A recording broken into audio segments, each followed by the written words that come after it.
El año pasado tuve la oportunidad de visitar un monumento que rememora uno de los momentos más emocionantes de la Segunda Guerra Mundial, que fue la toma de la isla Iwo Jima. Esta pequeña isla de apenas unos 45 kilómetros cuadrados, una pequeñita isla, y con una geografía muy accidentada, estaba en manos de los japoneses. Y los norteamericanos se decidieron conquistar la isla de Iwo Jima. Así que llegaron cerca de la isla la infantería de marina. Eran más los japoneses que estaban en la isla que los norteamericanos, pero ellos, en un arrebato de valor tremendo, llegaron a la isla, pudieron subyugar el cuartel general, cortaron toda línea de suministro y por último se subieron a un pequeño montículo donde ondeaba la bandera japonesa y en su lugar pusieron la bandera de los Estados Unidos de Norteamérica.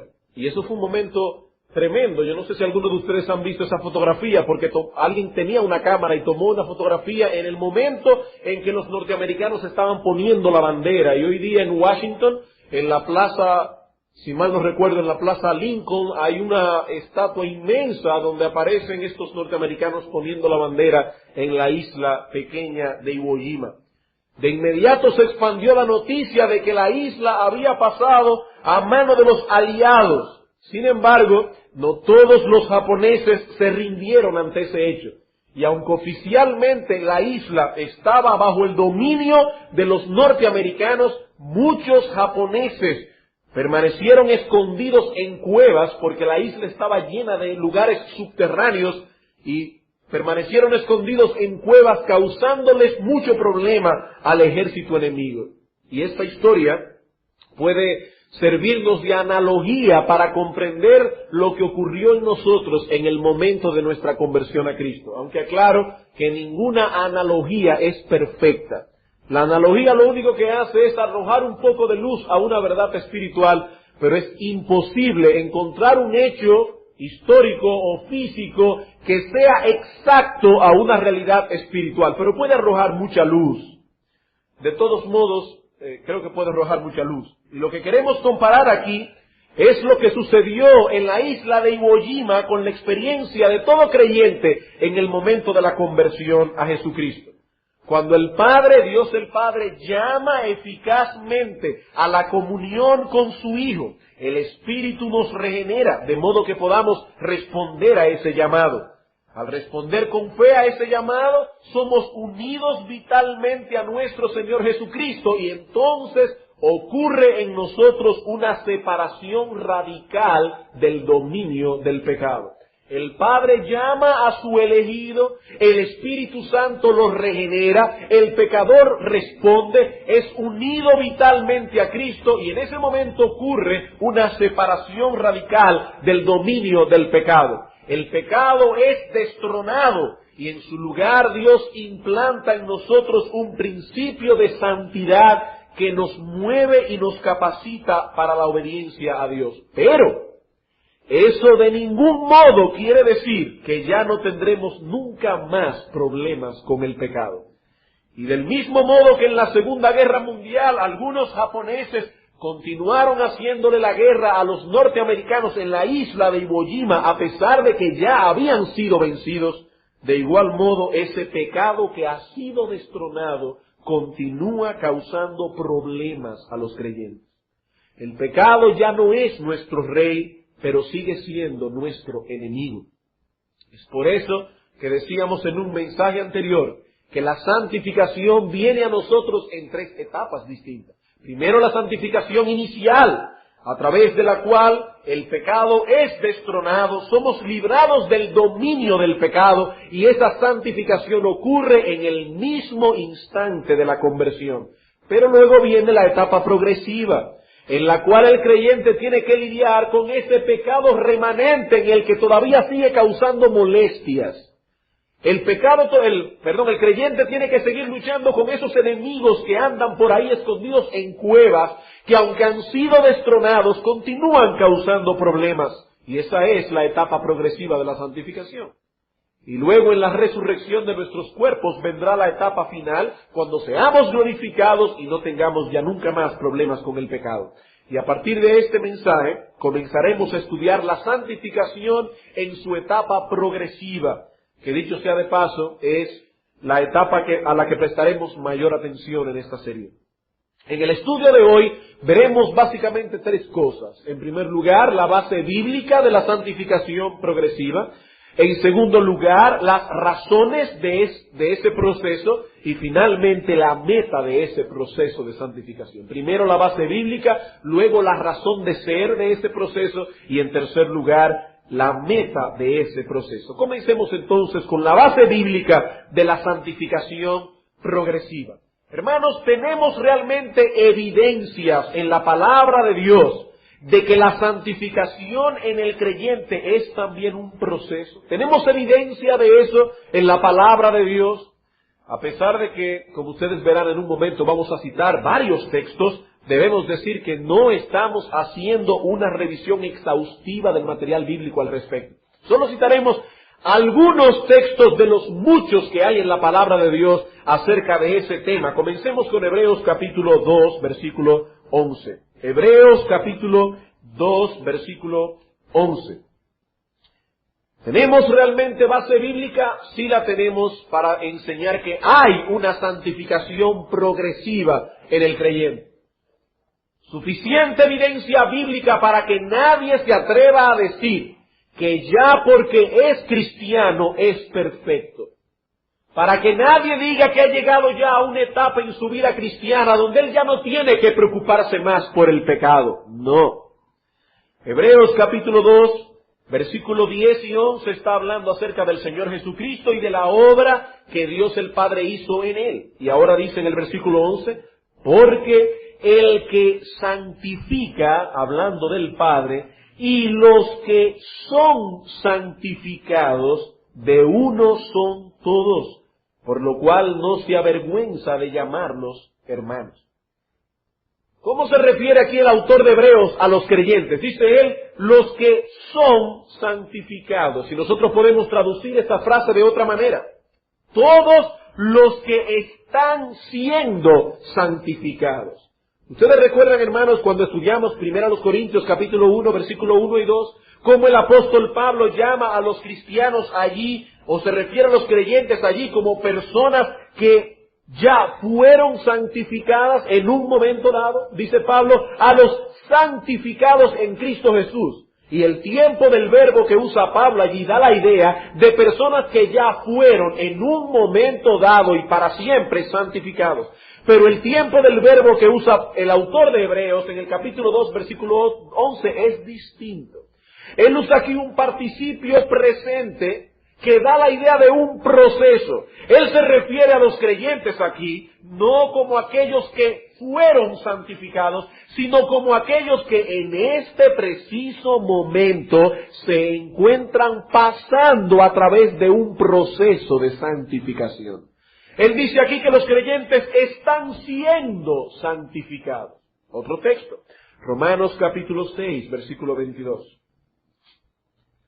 Romanos capítulo 6, versículo 22. Aquí aparecen dos etapas de la santificación, la inicial y la progresiva. Dice el apóstol Pablo en ese tremendo capítulo acerca de la santificación, mas ahora que habéis sido libertados del pecado, está hablando de algo que sucedió en un momento histórico, en un momento, una vez y para siempre, habéis sido libertados del pecado y hechos siervos de Dios. ¿Qué dice ahora Pablo? Tenéis en tiempo presente por vuestro fruto la santificación. Aquellos que ya fueron libertados del pecado, ahora tienen que pasar a través de un proceso gradual de santificación. Habéis sido libertados del pecado, pero ahora tenéis como fruto la santificación. Segunda a los Corintios, capítulo 7, versículo 1. Claro está, ese proceso de santificación inicial es básico para la santificación progresiva. Nadie puede pretender crecer en una santificación que realmente no posee. Nadie puede pretender crecer en una santificación que realmente no posee. Segunda a los Corintios capítulo 7 versículo 1, dice el apóstol Pablo: así que, amados, puesto que tenemos tales promesas, limpiémonos de toda contaminación de carne y de espíritu, perfeccionando la santidad en el temor de Dios. ¿A quién está hablando Pablo aquí? Pablo está hablando, según el contexto del capítulo 6, a todos aquellos amados de Dios, elegidos desde antes de la fundación del mundo, aquellos que con todo derecho pueden llamar a Dios Padre. Vean el capítulo 6, versículo 18: y seré para vosotros por Padre, y vosotros me seréis hijos e hijas, dice el Señor Todopoderoso. ¿Y qué le dice Dios el Padre a sus hijos? Dice Él: puesto que tenemos tales promesas, perfeccionemos la santidad. Llevemos esa santidad inicial que ya poseemos a su completa madurez. Está hablando aquí de un proceso. Yo no puedo hacer perfecto algo que ya alcanzó su máximo grado de perfección. Pero yo sí puedo perfeccionar algo que poseo, pero que todavía debe llegar al grado de madurez. Y Pablo dice: amados, hermanos míos, aquellos que invocáis a Dios como Padre, perfeccionad la santidad, llevad la santidad hasta su madurez. Segunda a los Corintios capítulo 3, versículo 18. Segunda a los Corintios capítulo 3, versículo 18. Por tanto, nosotros todos, mirando a cara descubierta como en un espejo la gloria del Señor, somos transformados de gloria en la misma imagen como por el Espíritu del Señor. El apóstol Pablo aparentemente está haciendo aquí una referencia indirecta a algo que era muy común en su época, pero no en la nuestra. Y es que los espejos en aquella época no eran hechos de cristal como los de ahora, sino de bronce bruñido. Y el bronce bruñido, por más que puede reflejar la imagen de alguien, no la refleja a la perfección como lo hace un espejo. Entonces Pablo está hablando aquí en todo el capítulo 3 de su ministerio y dice: a través de mi ministerio de predicación nosotros predicamos a Cristo, y a través de esa predicación los creyentes pueden ver a Cristo, pero como en un espejo. Ven la gloria del Señor a través de su palabra, pero no en una forma exacta, porque no le estamos viendo cara a cara. Pero aún a pesar de que no estamos viendo a Cristo cara a cara, a pesar de que todavía lo vemos como en un espejo, que no está muy claro, pero lo vemos en un espejo, en el espejo de la palabra de Dios, dice que en esa misma medida que contemplamos a Cristo somos transformados de gloria en gloria. ¿Y qué significa eso de gloria en gloria? Es como si Él estuviera diciendo: de un grado de gloria a otro grado de gloria y a otro grado de gloria. Y en la medida en que contemplamos a Cristo somos transformados de etapa en etapa, de gloria en gloria, en la misma imagen del Señor. Romanos capítulo 12, versículo 1 y 2. Un texto sumamente conocido. Pablo ha estado 11 capítulos hablando de lo que Dios ha hecho en nosotros para nuestra justificación y para nuestra santificación. Y ahora dice en el capítulo 12, versículo 1 y 2, así que, hermanos, os ruego por las misericordias de Dios que presentéis vuestros cuerpos en sacrificio vivo, santo, agradable a Dios, que es vuestro culto racional. No os conforméis a este siglo, sino transformaos por medio de la renovación de vuestro entendimiento. Una vez más, el apóstol Pablo está hablando aquí de una constante renovación. El apóstol Pablo está hablando aquí de una constante transformación. Y si es una constante renovación, si es una constante transformación, entonces, hermanos, estamos hablando de un proceso. Estamos hablando de un proceso, no estamos hablando de algo que ya ocurrió una vez y para siempre, sino de un proceso gradual que dura toda la vida. Segunda a los Corintios capítulo 4, versículo 16 al 17. Segunda a los Corintios capítulo 4, versículo 16 al 17. El apóstol Pablo ha estado hablando aquí acerca de algunas aflicciones que sobrevinieron a él y a sus compañeros de trabajo cuando ellos estaban predicando la palabra en Asia. Una de esas pequeñas aflicciones que menciona Pablo aquí era que estuvieron a punto de morir. Y dice él en el versículo 16, por tanto, no desmayamos ante esas aflicciones, Antes, aunque nuestro hombre exterior se va desgastando, el interior, no obstante, se renueva de día en día.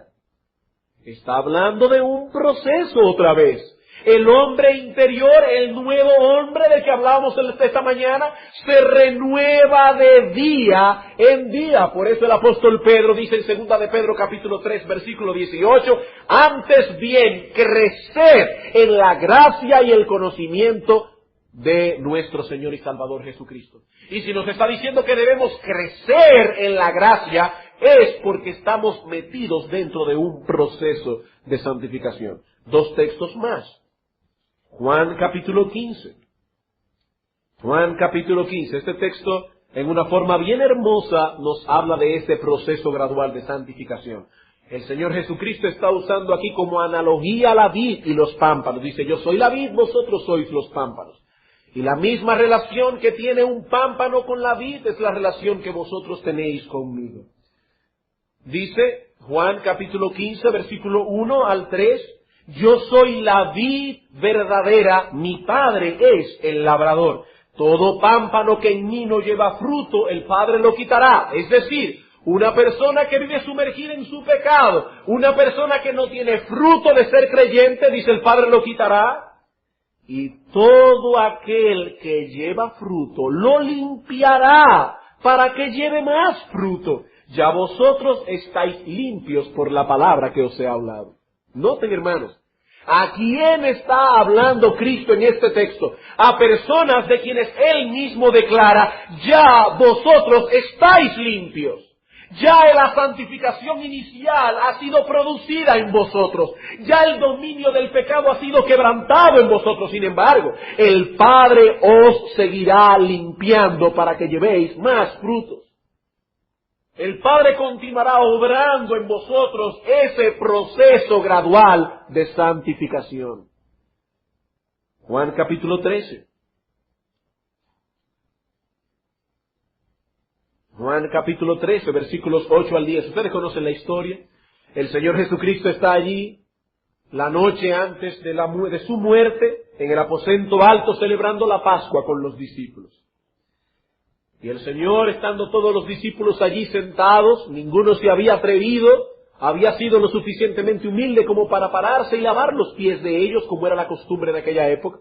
Así que el Señor Jesucristo, en un acto tremendo de humildad, sabiendo Él quién era, se levantó de la mesa, tomó un paño, se lo ciñó, tomó agua, la puso en un lebrillo y comenzó a lavar los pies de los atónitos discípulos. Cuando llega al turno del apóstol Pedro, con su carácter impulsivo, Pedro le dice al Señor, versículo 8, no me lavarás los pies jamás, yo no puedo permitir eso.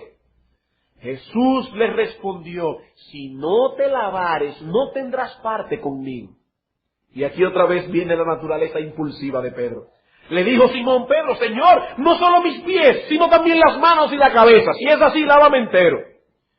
Jesús le dijo, el que está lavado no necesita sino lavarse los pies, pues está todo limpio, y vosotros limpios estáis, aunque no todos.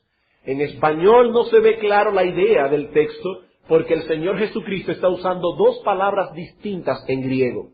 Cuando dice el Señor, el que está lavado, Él usa una palabra en griego que es la que señala el acto de bañarse completamente. Pero luego cuando dice, el que está lavado, no necesita sino lavarse los pies, está hablando de esos pequeños actos de limpieza que nosotros necesitamos cuando ya estamos bañados. Por ejemplo, usted llega a su casa a las 6 de la tarde, se da un buen baño completo, pero que resulta que luego sale afuera y el hombre que le vendió el gas al mediodía y fue a cobrar, le pide a usted que le pague el dinero del gas. Usted saca la cartera y saca ese dinero lleno de microbios, que uno andela mucho, pero está lleno de microbios, y se lo paga al señor del gas, y tu esposa te llama a cenar. Tú sabes que tus manos están contaminadas, pero ya tú te bañaste, tú no te vas a bañar entero otra vez. ¿Qué haces tú? Vas al lavamano y te lavas las manos únicamente antes de comer porque ya tú estás lavado. ¿Saben lo que dice Cristo aquí? Dice, si vosotros sois cristianos, ya estáis limpios. Ya ese proceso de santificación inicial fue obrado en vosotros, pero ahora de vez en cuando tenéis que lavaros los pies, tenéis que lavaros las manos, porque en este peregrinaje a la Canaán celestial muchas veces se le van a ensuciar. Él está hablando aquí de un proceso de santificación. Así que, hermanos, estos textos, los cuales repito que no son exhaustivos, demuestran sin lugar a dudas que la santificación se inicia con una liberación radical del dominio del pecado en nosotros, pero continúa a través de un proceso que dura toda la vida. Proceso que hemos llamado aquí santificación progresiva. Santificación progresiva. Por supuesto, repito que un proceso depende del otro.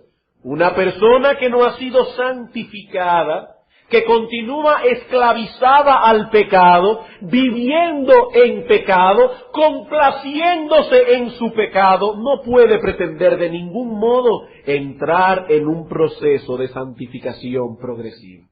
Nadie puede progresar en una santidad que realmente no posee. Nadie. Pero todo creyente que ha sido partícipe de esa obra de santificación inicial, en la cual el Dios Trino está involucrado, como vimos esta mañana, debe entender que ahora, en el tiempo presente, se encuentra en medio de un proceso que todavía no ha llegado a su fin. Esa es la base bíblica para la santificación progresiva. Pero ahora viene una pregunta. ¿Cuáles son los factores que hacen necesario este proceso de santificación? Y eso nos lleva a nuestro segundo punto. Razones por las que la santificación debe ser un proceso. Razones por las que la santificación debe ser un proceso. Eso es importante, hermanos, porque alguien puede estar ahora pensando, ¿por qué?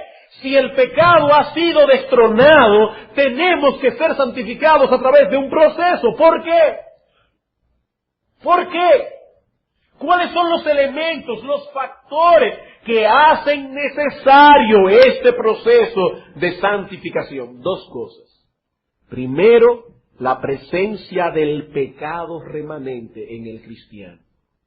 Primero, la presencia del pecado remanente en el cristiano. Cuando estudiamos esta mañana los resultados de la santificación inicial, veíamos que ahora en Cristo somos un nuevo hombre. ¿Recuerdan? Decíamos que el viejo hombre, es decir, todo lo que éramos antes de ser regenerados, todo lo que éramos bajo el dominio del pecado, ese viejo hombre fue crucificado juntamente con Cristo. O usando las palabras de Colosenses 3, fue echado fuera. No obstante, decíamos al final que aunque el creyente es un nuevo hombre en Cristo, no es un nuevo hombre perfecto. Aunque el creyente es un nuevo hombre en Cristo, no es un nuevo hombre perfecto. Los mismos textos que enseñan la verdad de que somos un nuevo hombre, también nos enseñan que aún restan residuos de corrupción morando en nosotros. Colosenses capítulo 3, versículos 9 y 10, dice que nosotros nos hemos despojado del viejo hombre y que nos habemos vestido del nuevo. Pero ¿qué dice en el capítulo 3, versículo 5 en adelante? Haced morir lo terrenal que hay en vosotros. Sois un nuevo hombre, pero tenéis que mortificar el pecado. Tenéis que hacer morir lo terrenal que hay en vosotros. Romanos capítulo 6, versículo 6, dice, fuimos sepultados juntamente con Cristo para que el cuerpo del pecado sea destruido, a fin de que no sirvamos más al pecado. ¡Qué bueno! Pero ¿qué dice el versículo 13? No reine pues el pecado en vuestro cuerpo mortal. Por un lado hemos muerto al pecado, por el otro lado tengan cuidado con el pecado. El pecado ha sido destronado, ya no es nuestro rey, ya no es nuestro señor, pero sigue siendo un enemigo terrible. Repetimos una vez más las palabras de John Murray esta mañana. El creyente es un hombre nuevo, una nueva creación, pero es un hombre nuevo que todavía no ha sido hecho perfecto. El pecado mora aún en él y por lo tanto todavía comete pecado. Él es necesariamente objeto de una renovación progresiva. Necesita ser transformado a la imagen del Señor de gloria en gloria. Como alguien dijo muy sabiamente, debemos saber diferenciar como cristianos entre lo que es pecado reinante y pecado remanente. Eso es muy importante. Un creyente que no sepa diferenciar eso va a vivir torturado toda la vida. Debemos saber diferenciar entre pecado remanente y pecado reinante. Si tú eres verdaderamente cristiano, ya no tienes problemas con el pecado reinante. Ya no más. Pero tienes problemas con el pecado remanente. No es lo mismo, hermanos, observar a un hijo de Satanás manejado y complacido. No solamente manejado, sino complacido en sus pecados, que ver a un hijo de Dios en conflicto con sus corrupciones. No es lo mismo. No, hermanos, no es lo mismo. Una cosa es que el enemigo ocupe la capital y se siente en el palacio presidencial, y otra muy distinta tenerlo en la frontera causándole problemas al gobierno de turno. ¿Verdad que es muy distinto? Es muy distinto. Volviendo otra vez a la ilustración del principio, cuando los norteamericanos destruyeron el cuartel general de la isla de Iwo Jima y cortaron toda posibilidad de distribución de armas y alimentos a los japoneses, estos siguieron causando problemas. Pero la isla ya estaba en manos de los aliados. Ellos siguieron escondidos en cueva, valerosamente, valientemente, causando problemas a los americanos, pero ya la isla no era de ellos. La isla ya estaba bajo el dominio de los aliados, bajo el dominio de los norteamericanos. Bueno, Romanos capítulo 6, versículo 20, enseña claramente cuál era nuestra condición antes de ser creyentes. Romanos capítulo 6, versículo 20.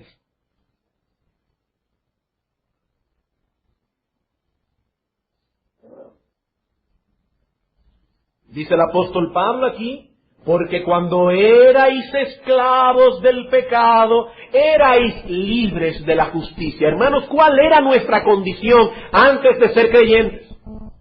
Dice Pablo, erais esclavos del pecado y erais libres en cuanto a la justicia. Pero ¿qué pasó ahora? Versículo 22. Mas ahora que sois creyentes, que habéis sido libertados del pecado y hechos siervos de Dios, tenéis por vuestro fruto la santificación y como fin la vida eterna. En otras palabras, hermanos, Cristo ahora está sentado en el trono de nuestra nueva vida. Yo no sé cuántos de ustedes han tenido la desdicha, porque no puedo llamarle otra cosa, de ver un folletico que se distribuye por ahí que se llaman las 4 leyes espirituales. En ese folletico se enseña que hay 3 tipos de creyentes, o 3 tipos de personas en el mundo. Primero está el hombre natural. Entonces en este librito, se llama las 4 leyes, aparece un círculo, un trono. En el trono está sentado el yo y afuera del círculo está Cristo. Dice, eso es un hombre natural. Luego aparece otro circulito donde aparece el mismo trono. El yo sigue sentado en el trono, pero ahora Cristo está dentro del círculo. Dicen ellos, ese es un cristiano carnal. Es cristiano, va para el cielo, pero Cristo está destronado todavía.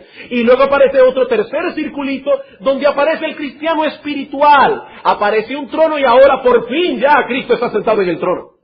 Hermanos, esa enseñanza no aparece en Romanos 6. Hay 2 tipos de personas en el mundo. O aquellos que tienen el yo sentado en el trono, o aquellos que tienen a Cristo sentado en el trono. 2 tipos de personas. Unos van para el infierno irremisiblemente, los otros van para el cielo, porque la Biblia dice, sin santidad nadie verá al Señor. Si tú eres de los que creía hasta ahora que eres un cristiano carnal, te tengo una mala noticia. Te tengo una mala noticia. Los que piensan en las cosas de la carne, dice Romanos capítulo 8, no pueden agradar a Dios.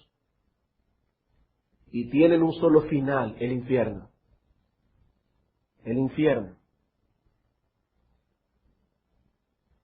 Por ese pecado remanente es que la santificación debe ser un proceso en nosotros. Pero una cosa es luchar con los residuos de corrupción que todavía permanecen en el cristiano, y otra muy diferente es ser manejado, controlado y vivir complacido en el pecado. Dice Primera de Juan capítulo 3, el que practica el pecado es del diablo.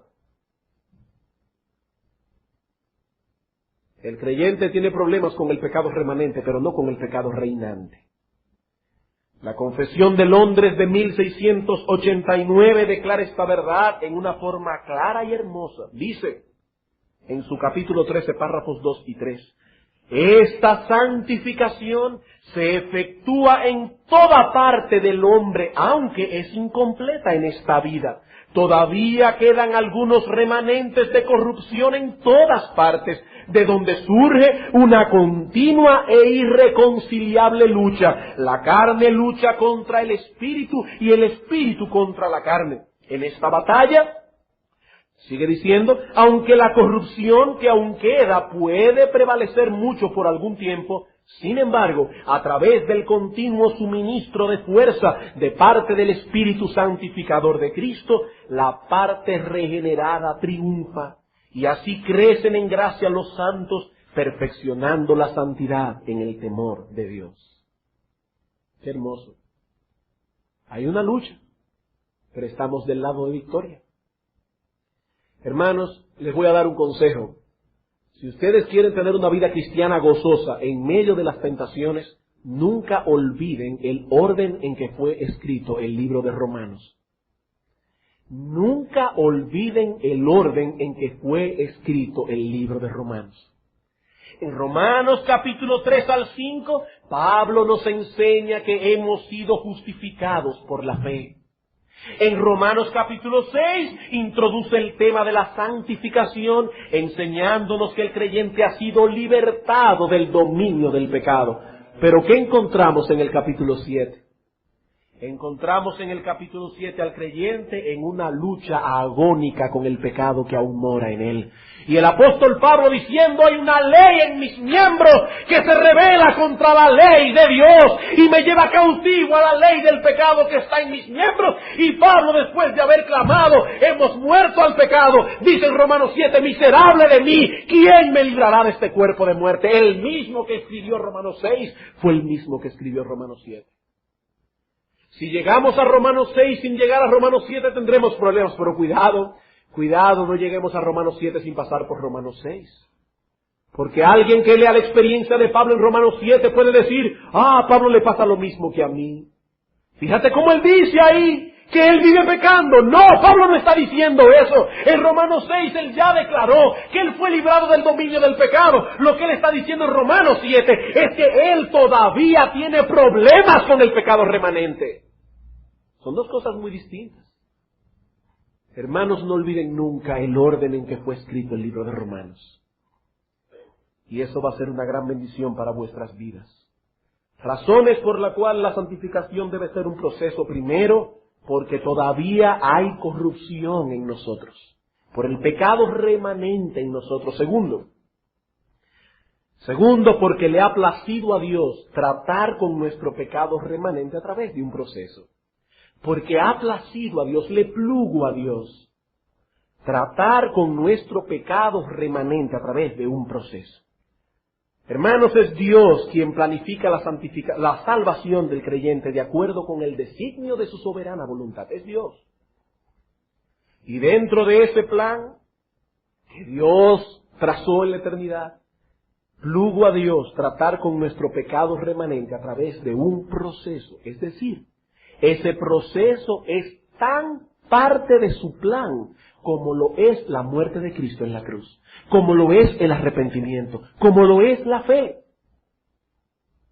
Una cosa es tan parte de su plan como la otra.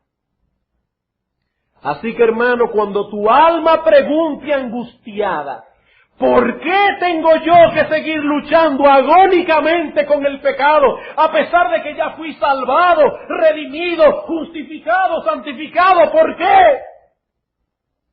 Entonces dile a tu alma, alma, fue así que Dios lo planificó. Dios lo planificó así.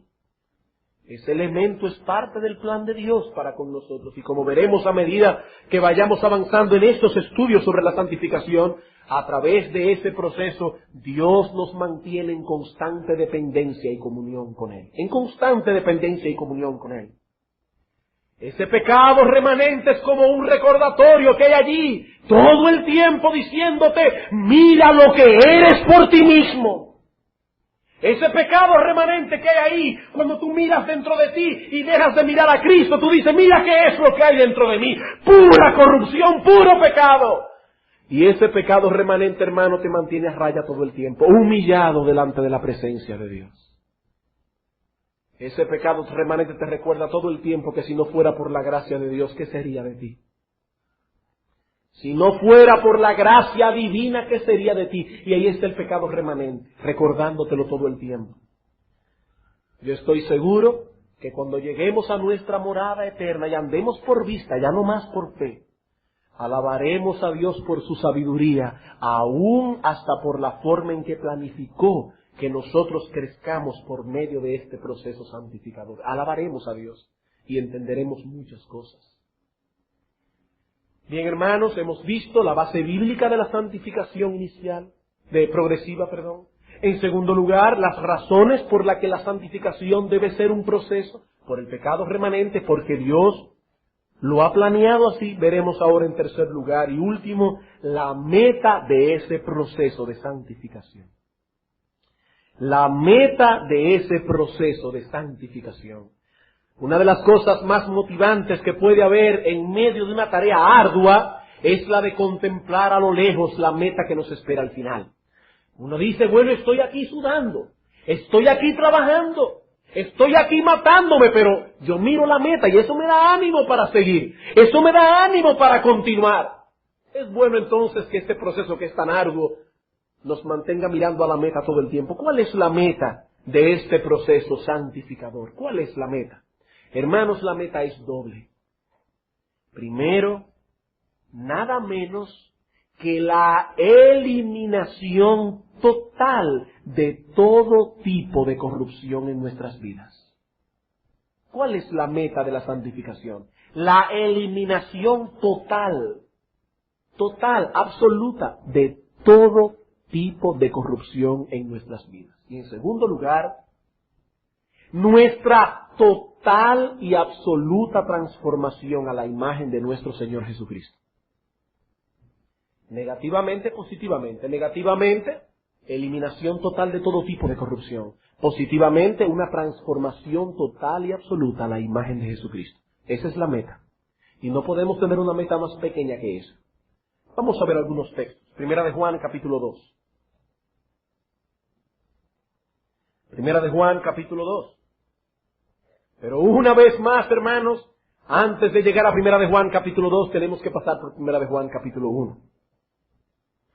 ¿Qué nos enseña Primera de Juan, capítulo 1, versículos 6 al 10? Por un lado nos enseña que hemos sido libertados del dominio del pecado. Lean el versículo 6. Si decimos que tenemos comunión con Él, pero andamos en tinieblas, mentimos y no practicamos la verdad. ¿Oyeron bien los cristianos carnales? Aquí dice, si decimos que tenemos comunión con Él, pero andamos en tinieblas, controlados por nuestra carne, andamos andando en corrupción, practicando el pecado, dice Juan, sois unos mentirosos. Eso no es verdad. Eso no es verdad. Sin embargo, vean lo que dice el versículo 7 al 10. Pero, si andamos en luz como Él está en luz, tenemos comunión unos con otros y la sangre de Jesucristo nos limpia ahora en tiempo presente, porque el creyente tiene pecados en tiempo presente, nos limpia de todo pecado. Si decimos que no tenemos pecado, nos engañamos a nosotros mismos y la verdad no está en nosotros. Si confesamos ahora como cristianos nuestros pecados, Él es fiel y justo para perdonar nuestros pecados y limpiarnos de toda maldad. Si decimos que no hemos pecado, le hacemos a Él mentiroso y su palabra no está en nosotros. Qué interesante. En el versículo 6 dice Juan, si alguno dice que es cristiano y anda en pecado, es un mentiroso. Pero, si alguna persona dice que en este proceso de santificación ha llegado a la perfección, también es un mentiroso. Tan mentiroso es el que dice que es cristiano y vive en pecado, como aquel que dice soy cristiano y ya no peco. Ninguna de las dos cosas son verdad. Y ahora dice Juan en 1 de Juan capítulo 2. ¿Cuál es la meta de ese proceso gradual de santificación? Versículo 1. Hijitos míos, estas cosas os escribo para que no pequéis. No para que ustedes digan, pues entonces podemos vivir en pecado. No. Esta información que Juan nos está dando es para ayudarnos a crecer en el proceso de santificación. Hijitos míos, estas cosas os escribo para que no pequéis, para que todo tipo de corrupción sea eliminado de vuestra vida. Versículo 6. Y el que dice que permanece en él debe andar como él anduvo. En otras palabras, una perfecta conformidad o transformación a la imagen de Jesucristo. ¿Ven ahí las dos metas de la santificación? Por un lado, eliminar todo tipo de corrupción. Por el otro lado, conformarse a la imagen de Cristo. Primera de Pedro, capítulo 1.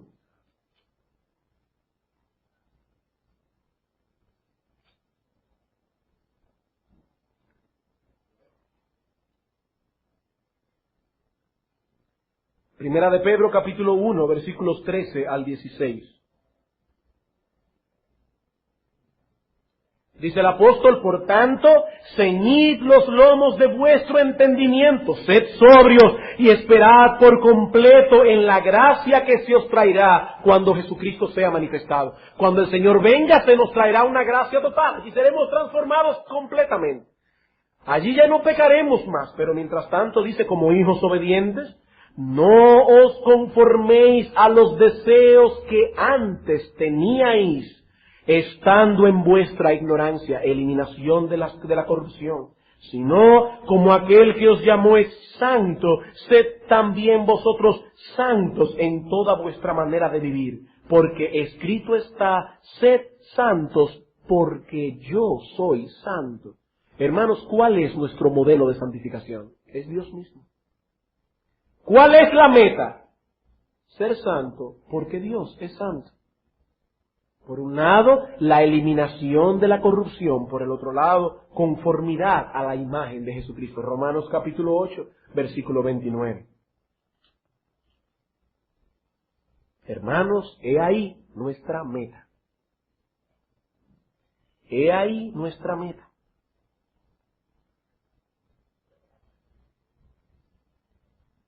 Dice Romanos capítulo 8, versículo 29, porque a los que antes conoció también los predestinó. ¿Con qué propósito?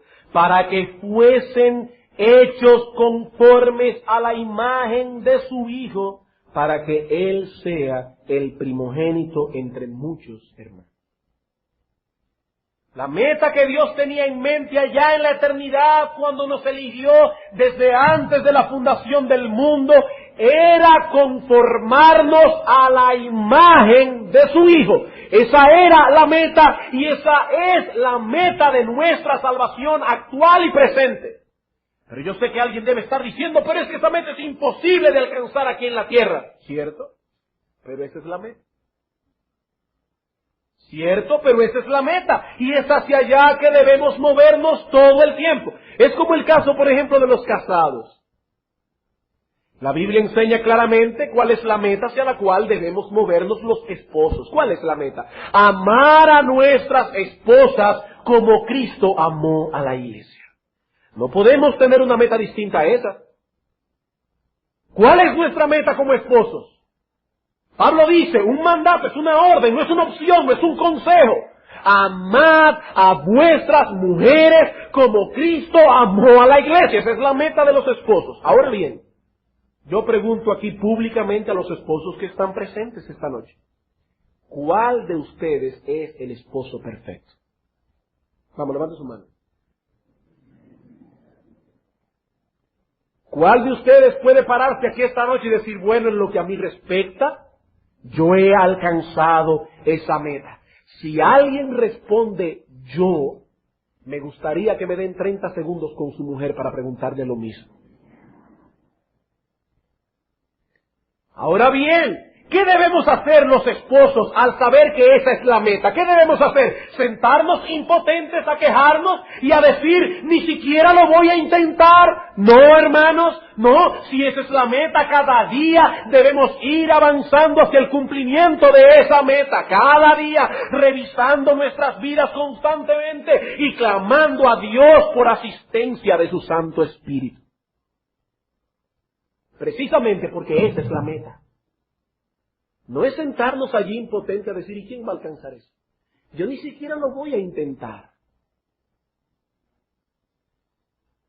De la misma manera, cuando el creyente comprende que el Padre lo eligió para conformarlo a la misma imagen moral de su Hijo, en vez de sentarse impotente a contemplar la meta, más bien clama a Dios por asistencia, porque el anhelo de su alma no puede ser otro que el de ser igual que su Señor. Si tú eres creyente, no puede haber para ti un anhelo más grande que ese. Y para todos los que están aquí les digo, si tú dices que eres cristiano, pero no tienes ese anhelo de vivir en santidad, ni te interesa, no engañes tu propia alma, tú vas camino al infierno. Tú vas camino al infierno. La Biblia dice, seguid la paz y esa santidad que tiene como meta ser igual a Cristo. Perseguid la santidad, dice el autor de Hebreos, porque sin ella nadie verá al Señor, nadie, absolutamente nadie, ni tú ni yo. Si en tu vida no hay ese anhelo de ser igual a Cristo, tú no verás al Señor. No hay otra meta en este proceso de santificación. De hecho, en el mismo momento de la conversión, el Espíritu Santo implantó en nosotros la simiente, la semilla, el germen de lo que hemos de ser algún día. Y esa simiente va manifestándose cada vez más, a la semejanza de esa imagen final. Es eso lo que explica ese conflicto que tiene todo creyente cada día con el pecado. Pablo dice, yo quiero hacer la voluntad de Dios, pero veo una ley en mis miembros que se revela contra ese deseo. ¿Qué es lo que él está diciendo? El Espíritu Santo implantó en mí un deseo de santidad, pero el pecado remanente sigue causándome problemas. La lucha agónica del creyente. Hermanos, esta es nuestra meta en este asunto de la santificación. Pero debemos tener en mente que Dios no solo nos ha declarado cuál es la meta, sino que gracias a Él también nos enseña en su palabra cuáles son los medios de obtenerla. Y es precisamente en esto que estaremos ocupados semanas y semanas, estudiando esos medios que Dios nos ha dado para obtener esa meta. Y no solo eso, más aún, también nos ha dejado en su palabra promesas que son tan fieles e inmutables como Él mismo. Y en 1 Tesalónicas 5, 23 y 24 dice Pablo, el mismo Dios de paz os santifique por completo y todo vuestro ser, espíritu, alma y cuerpo sean guardados irreprensibles para la venida de nuestro Señor Jesucristo. Pero no se queda allí. Pablo dice, fiel es el que os llama, el cual también lo hará. El cual también lo hará. La semana próxima nosotros comenzaremos a considerar cuáles son los agentes que intervienen en esta santificación progresiva. Y veremos que en esta santificación progresiva, a diferencia de la santificación inicial, Dios Trino tiene su parte, el creyente tiene la suya. El Dios Trino tiene su parte y el creyente también. Y quiero terminar ahora leyendo una hermosísima y aguda, yo diría, con agudeza espiritual, oración de un puritano. Los puritanos acostumbraban a escribir sus oraciones para uso de sus devociones personales. Y decía un puritano, oigan cada palabra de esta belleza. Oh Dios Altísimo, en la forma en que has dispuesto que te encuentre, estoy esperando por ti. Todo mi deseo es por tu nombre y toda mi mente para recordarte. Yo soy un pecador, pero no soy insensible de mi estado. Mis iniquidades son grandes y sin número, pero tú eres suficiente para darme alivio porque eres rico en misericordia. La sangre de tu Hijo puede limpiar todo pecado. El poder de tu Espíritu puede subyugar mis más poderosas concupiscencias. Y ahora comienza este puritano a pedir, oh Dios, dame una conciencia tierna y despierta que pueda herirme y atormentarme cuando peque. Dame que pueda ser consistente en conversación y en conducta, lo mismo solo que en compañía, lo mismo en prosperidad que en la adversidad, aceptando todos tus mandamientos como rectos y aborreciendo todo camino de falsedad. Que nunca esté yo satisfecho de mi presente progreso espiritual, sino que añada a la fe virtud, conocimiento, dominio propio, piedad, amor fraternal y caridad. Oh Dios, que nunca descuide aquello que es necesario para constituir el carácter cristiano e indispensable para completarlo. Que pueda yo cultivar lo que es apropiado, desarrollar el amor, adornar el Evangelio, recomendar la religión de Jesús, acomodarme yo mismo a tu providencia. Guárdame de hundirme o de pecar en el día malo. Ayúdame a llevar conmigo en mi vida ordinaria porciones de tu divina verdad y usarlas en las ocasiones apropiadas, de modo que sus doctrinas puedan enseñarme, sus advertencias alertarme, sus reglas guiarme y sus promesas consolarme. Amén. Oh hermanos, yo creo que esa puede ser la oración de cada uno de nosotros esta noche. Que Dios nos ayude a crecer en santidad y a ser cada día más semejante a nuestro precioso Salvador, nuestro Señor Jesucristo. Vamos a orar.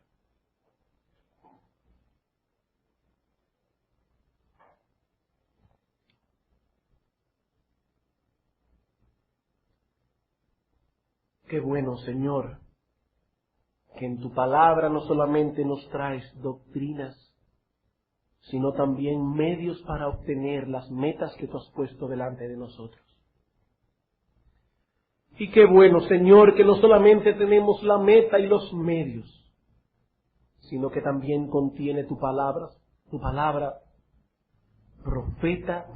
promesas que son tan inmutables como inmutable eres tú. Promesas, oh Señor, que son un ancla segura para nuestra alma. Gracias, oh Padre, porque tu fidelidad te llevará a completar en nosotros la obra que ya has iniciado. Gracias, oh Padre, porque tú mismo nos santificarás por completo.